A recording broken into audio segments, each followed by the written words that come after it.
O país próspero que conhecemos hoje como Finlândia teve que lutar muito para ser independente. Durante 700 anos, o país pertenceu ao Império Sueco até o século XVII. Neste mesmo século, o Império Russo invadiu a Finlândia e a tomou dos suecos. O domínio russo da Finlândia durou até 1917, quando a Finlândia conseguiu sua independência. As dificuldades do povo finlandês não diminuiriam após a independência.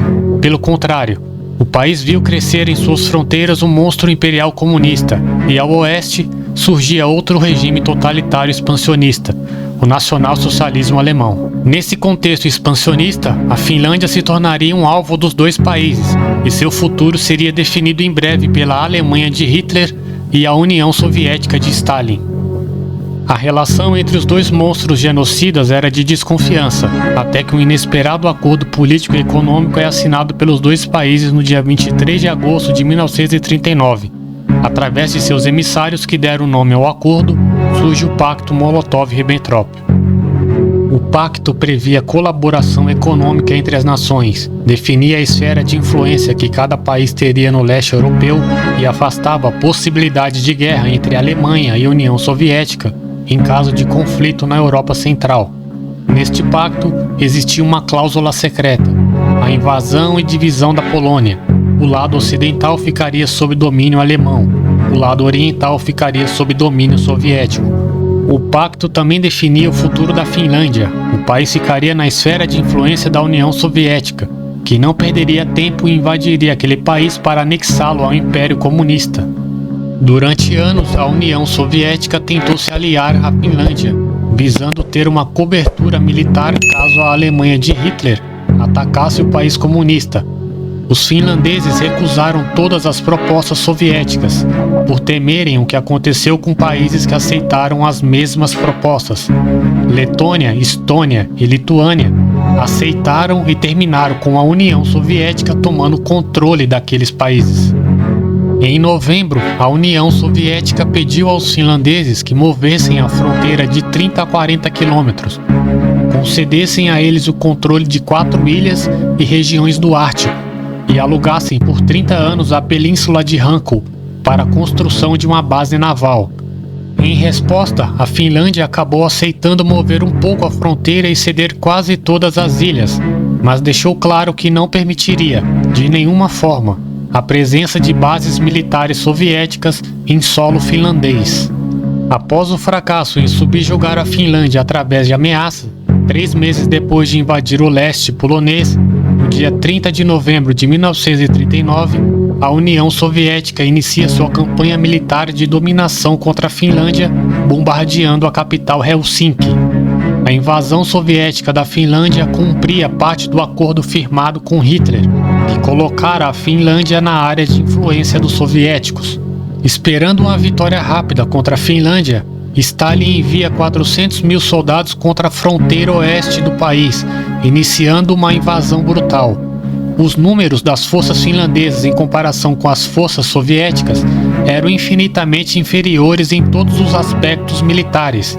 Em infantaria, a diferença era de 1 para 4, a de aviões de 1 para 10, a de artilharia de 1 para 12 e a de tanques de 1 para 192. Com tamanha superioridade militar, os soldados soviéticos iniciam a invasão soberbos. Em muitos casos, os soldados soviéticos marchavam sob território finlandês, cantando o hino da União Soviética sem temer qualquer ataque, como se a Finlândia fosse ser subjugada sem que houvesse verdadeira resistência. Eles estavam profundamente errados. A resistência finlandesa se mostraria muito dedicada, heróica e eficaz. Tropas de esqui, de rápida movimentação com camuflagem branca e que utilizavam seus conhecimentos locais para atacar de modo furtivo as linhas soviéticas. Sua principal arma era a tática de guerrilha, ataques concentrados e rápidos, desmobilizando suas tropas rapidamente após a ofensiva para evitar perdas no contra-ataque soviético. Os finlandeses também se aproveitavam das baixas temperaturas, que por vezes chegavam a 40 graus abaixo de zero. O terreno difícil e acidentado também ajudava bastante, já que os tanques soviéticos tinham muita dificuldade de locomoção e precisavam funcionar 24 horas por dia para evitar o congelamento do combustível. Por muitas vezes, os tanques ficavam atolados na neve, se tornando alvos fáceis. O clima implacável jogou a favor dos finlandeses, que aplicaram as técnicas de sobrevivência que haviam aprendido desde pequenos. Camuflados de branco e imensamente hábeis nos esquis, os soldados finlandeses usavam seu conhecimento do terreno acidentado para derrotar constantemente as tropas inimigas. Já o Exército Vermelho movia-se em colunas grandes e lentas. Seus uniformes escuros ficavam em evidência na neve, sendo identificados facilmente pelos finlandeses. Os soviéticos, certos de sua vitória rápida, nem chegaram a levar roupas de inverno apropriadas. Os ataques surpresa dos finlandeses visavam também os suprimentos dos soviéticos, deixando-os sem comida no meio do frio intenso. Diversos soldados soviéticos morreram de fome no campo de batalha. Outros tantos foram atacados enquanto se aqueciam próximos a fogueiras. Uma das armas usadas pelos finlandeses foi o coquetel Molotov, arma usada na Guerra Civil Espanhola, mas que ganhou esse nome por causa do ministro soviético Molotov. O mesmo que assinou o pacto Molotov-Ribbentrop com os nazistas, fez um pronunciamento no rádio direcionado aos finlandeses, onde dizia que os aviões da União Soviética iriam enviar comida, mas ao invés disso, bombardeou áreas civis. Por conta disso, os finlandeses apelidaram o armamento de cesta de piquenique para o Molotov, que mais tarde se popularizou como coquetel Molotov. Essa arma garantiu ao exército finlandês sucesso contra os tanques soviéticos. Uma das figuras mais destacadas desta guerra foi a do franco-atirador Simo Häyhä, considerado o maior franco-atirador da história, com mais de 500 mortes confirmadas. Simo Häyhä nasceu na fronteira entre a Finlândia e a União Soviética, onde trabalhava como caçador e fazendeiro. Após 3 meses do início da Segunda Guerra Mundial, Häyhä entra no serviço militar obrigatório, servindo na 6ª Companhia do Exército Finlandês no rio Kola. Vestindo uma roupa camuflada branca e com uma máscara de tecido branco cobrindo o rosto, Simo Häyhä era praticamente invisível às tropas soviéticas em meio à neve.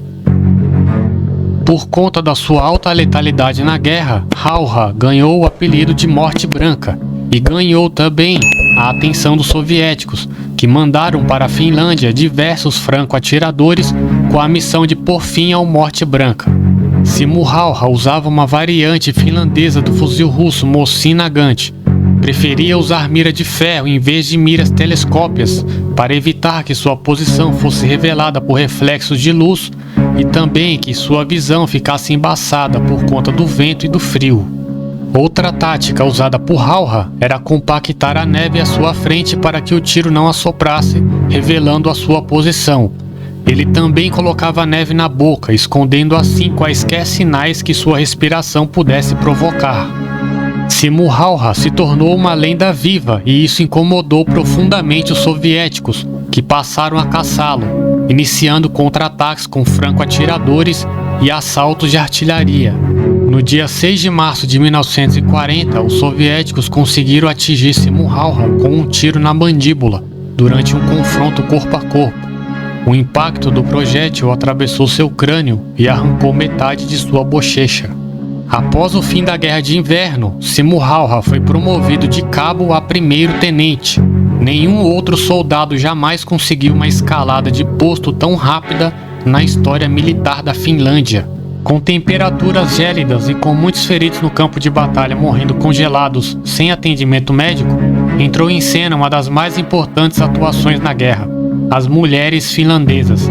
Elas eram responsáveis por enviar comida quente com muita proteína, roupas de inverno e prestar assistência médica aos feridos. Essas mulheres eram chamadas de Lotas, o corpo voluntário de mulheres do país, assim chamado em homenagem à sua fundadora, Lotta Svärd. Uma das batalhas mais marcantes dessa guerra foi a Batalha de Suomussalmi, ensinada ainda hoje em diversas academias militares pelo mundo. Uma grandiosa linha de blindados soviéticos avançavam contra os finlandeses, que pouco ou nada poderiam fazer contra aquela força desproporcional. Apesar de muito grande, as forças de blindados soviéticos tinham grande dificuldade para manobrar no meio da floresta. Na prática, eles conseguiam seguir para frente ou para trás. Os finlandeses então começam a criar obstáculos pelo caminho do comboio soviético, separando os blindados em grupos menores que logo eram atacados por eficientes tropas de esquis que destruíam seus blindados e atacavam a retaguarda das tropas russas e interrompia suas cadeias de fornecimento, deixando os soldados e os cavalos sem comida e os tanques sem combustível. 24 mil soviéticos e 750 finlandeses perderam a vida na Batalha de Suomussalmi. A humilhação soviética era insustentável. Enfurecido, Stalin substitui seu comandante e envia mais 500 mil soldados, 4 mil tanques e 3 mil aviões, até que em fevereiro de 1940, o Exército Vermelho conseguiu romper parte da linha de frente. Apesar das suas heróicas ações, o exército finlandês estava ficando rapidamente sem homens e sem munição, sendo obrigado a retroceder. O conflito durou até o dia 12 de março de 1940, quando soviéticos e finlandeses assinaram um tratado de paz, onde a União Soviética ficava com 10% do seu território e 20% das indústrias do país. No final, a União Soviética ganhou a guerra, mas foi uma vitória de pirro. O preço da vitória foi altíssimo, cerca de 500 mil russos perderam a vida na guerra contra a Finlândia. Nikita Khrushchev, sucessor de Stalin, disse com as suas palavras o que achou da guerra com a Finlândia. Uma vitória a esse custo, na verdade, foi uma derrota moral. Nosso povo nunca soube que sofremos uma derrota moral porque a verdade nunca lhes foi dita. Todos nós, e principalmente Stalin, sentimos em nossa vitória uma derrota para os finlandeses. Foi uma derrota perigosa porque alimentou a convicção do nosso inimigo de que a União Soviética seria um colosso com pés de barro. Resumidamente, nossa conduta desprezível na campanha finlandesa incentivou Hitler em seus planos para a Operação Barbarossa, concluiu Khrushchev.